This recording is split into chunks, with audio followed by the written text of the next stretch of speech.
शिकलेले, म्हणजे तुमची मेहनत आहे. आम्ही फक्त शिकवण्याचं काम केलं, पण मेहनत करा तुमची. आणि तुमच्या अगोदर आम्हाला खूप म्हणजे पहिला दिवस मला काल आठवलेला, मी रडत होती. उज्ज्वलाताई मला विचारत होत्या तू का रडतेस, तर मी तुम्ही आम्हाला असं काम दिलंय की जे शक्य नाहीये, पण प्रथममध्ये शक्य नाही अशा काहीच गोष्टी नव्हत्या. तर मला हे माहिती होतं की शक्य होईल, पण खरंच मला तुमचं गॅप बघून आणि म्हटलं अशी लोक ज्यांना अंकांची ओळख पण नाहीये, मतावी लसावी नाही, त्यांना 10वीला बसवायचं आम्ही. त्यामुळे मी रडत होती. पण काल ज्यावेळी अनिकेतचा फोन आला ना, अनिकेतचा फर्स्ट कपल पहिला फोन मला आला, त्यावेळी मी तिथेच त्याचा रिझल्ट ऐकून मला एवढा रिझल्ट लागला की माझा 100% रिझल्ट लागला. त्याचा एवढं ऐकलं तेव्हा पण माझ्या घरात अश्रू होते, पण ते वेगळे अश्रू होते. म्हणजे माझा आनंद म्हणजे नाही, शक्य नाही असं प्रथम आम्हाला जे शिकवलंय ती गोष्ट साध्य झालेली. म्हणजे अशी कोणतीच गोष्ट नाही की होऊ शकत नाही. आणि तुम्ही आमचा तो आत्मविश्वास अजून वाढवला. पाहतो त्या डोळ्यातून पाणी येत होतं जेव्हा आम्ही काय झाले, आम्ही दोघी पहिल्या बसलेलो, रिझल्टच्या आधी 10 मिनिटं राहिली, 5 मिनिटं आणि मला कॉन्फिडन्स आहे की मला असं वाटलं की विद्यार्थी जे होते ना तुमचे, त्यांनी आम्हाला खूप कॉन्फिडन्स दिलेला. म्हणजे आम्ही त्याच्यामुळे आम्ही पण थोडे पुढे गेलो. म्हणजे पहिली बॅच आमची खूप सक्सेस झाली आणि आम्ही पण सक्सेस होऊन आता पुढच्या बॅचला म्हणजे आता बघू. आम्ही असं म्हणत नाही की पुढे आम्ही करणारच नाही किंवा काय, पण आम्हाला असं वाटतंय की आम्ही करू शकतो पुढे सगळ्यात. पण मला असं ना तुमचं अभिनंदन खूप वाटतं सगळ्या स्टुडंटचं. प्रथमच्या सर्व टीचर आपल्यासमोर उभे आहेत, त्यांच्याकडे आपण स्वागत करूया. आणि आज एकत्र आलो म्हणजे आज आपला रिझल्ट. आता रिझल्ट म्हटलं तर आज असं म्हणजे आपण किती गॅपवाल्यामध्ये आपण गॅपमधून आपण आज परीक्षा दिली आणि आपला जो आजचा म्हणजे जो आनंदाचा दिवस आहे तो खरंच म्हणजे या प्रथमच्या टीचरांमुळे. तर मी सर्वप्रथम म्हणजे सगळ्या शिक्षकांना मी सांगते की आमच्या सर्व विद्यार्थ्यांकडून आम्ही मनापासून त्यांचं खूप धन्यवाद करतो. कारण कसं की आमचा इतका गॅप होता आणि आम्ही सुरुवातीला ॲडमिशन घेतानाच म्हटलं आपल्याला कसं होणार आहे, आपल्या मुलांसाठीच आपण किती मागे पडतो की करा अभ्यास असं तसं म्हणून, म्हणजे आपल्याला कसं होणार. पण आमच्या वर्ग शिक्षिका आणि यांनी आम्हाला इतकं म्हणजे हे केलं, सपोर्ट दिला की तुम्ही घाबरू नका, तुम्ही करा, तुम्ही स्वतः म्हणून त्यांनी आम्हाला खूप म्हणजे प्रोत्साहित केलं. आणि त्यांची एक म्हणजे सगळ्याच शिक्षकांचं आम्हाला एक हे होतं की ते सगळं आम्हाला असं कधीच म्हणते तुम्हाला येत नाही आणि तुम्ही करू शकत नाही. आम्हाला त्या प्रत्येक गोष्टीमध्ये आम्हाला हे विश्वास देत होता, नाही तुम्हाला येणार. आणि आम्हाला आतापर्यंत इथं आणलं म्हणून या सगळ्या शिक्षकांचं आभार मानते मी. आणि इतके अडचणी आल्या ते तर माझा प्रत्येक टायमाला आहे ना आत्मविश्वास माझा कमी होत जायचा. पण प्रत्येक टायमाला गोताळ मॅडम, कुंदा मॅडम, मामी madam, Geeta madam, Anita madam यांनी सगळ्यांनी मला प्रत्येक टायमाला माझा कॉन्फिडन्स वाढवला, आत्मविश्वास मला वाढवला. मला म्हणायचं नाही तुम्ही कराल, तुमच्याकडून हे होईल आणि तुम्ही पास होणार म्हणून. आणि आज त्यांच्या विश्वासामुळे आज माझा 88ला मी शाळा सोडलेली आहे. 8वी फेल म्हणून मी शाळा सोडली, फेल झाली म्हणून 88ला मी शाळा सोडली. आज 22 ते 23 वर्षाचा मी गॅप आज मी 10वी पास झाले ना, मला आनंद गगनात मावेना.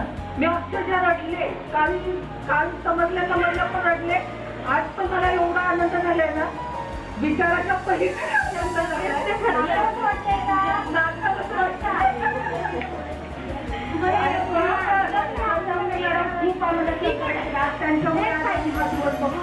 आणि आज आम्ही 10वी पास झाल्यामुळं मदतनीसच्या आम्ही सेविका होऊ शकतो. आणि आता माझी पुढची एवढीच अपेक्षा आहे की 12वीचे क्लास तुम्ही असेच चालू करा आणि 12वीचं फॉर्म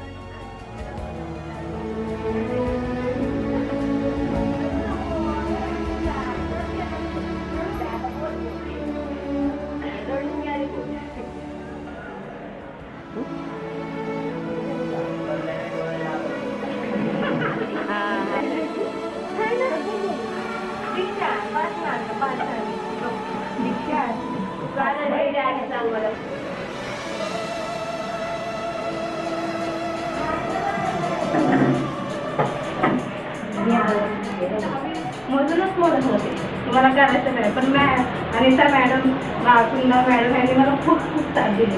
प्रत्येक समस्यासाठी मला सोडून तू असं नाही असं करते. मी सांगू शकत नाही मला असं किती हे वाटतं. आम्ही माझ्या सुद्धा म्हणायचं सारखे की नाही मी फेल होणार म्हणून.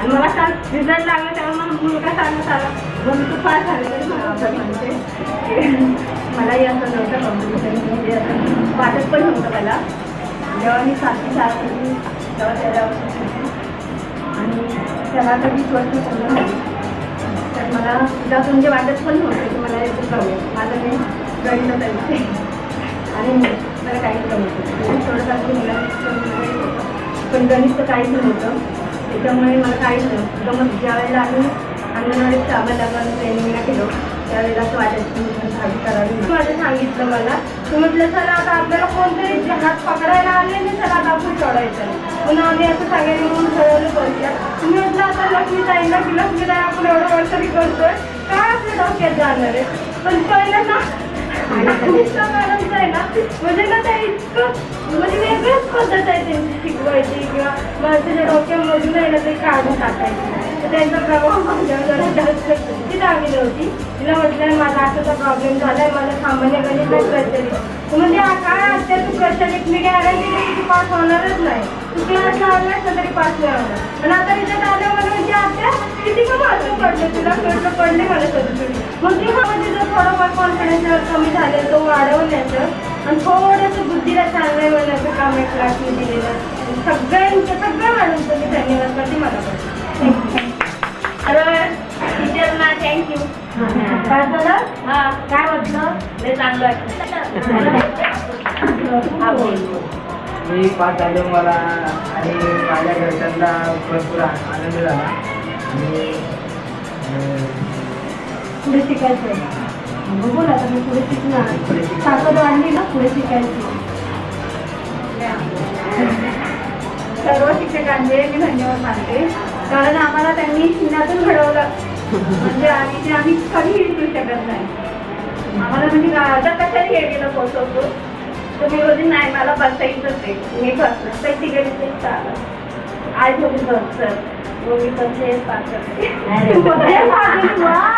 मला चांगल्या प्रकारे शिकवलं आणि खूप आनंद आहे आज माझे मिस्टर खूप आनंदात आहे की सगळ्यांना त्यांनी कंपनीत पण भेट वगैरे वाटले मला बघितलं की म्हणजे तब्येतच बिघडायची तेव्हा तुझी तब्येत असेल पण मला असं वाटत नाही की मला नापास झाल्याचं दुःख नाही मला फक्त एवढंच नाही करता मी या क्लाससाठी एवढं पण नाही करू शकले मला काहीच येत नव्हतं पहिल्यांदा मामी मॅडमने मला घेऊन बसलेलं त्यावेळी मला वाचता पण जास्त येत नव्हतं मराठी नंतर मी हळूहळू वाचायची सुरुवात केली तर मला एक आनंद वाटले केवढा आनंद वाटला खूप वाटलं मग सगळ्यांना थँक्यू बोल थँक्यू सरांचं अभिनंदन सरांचं व्हेरी गुड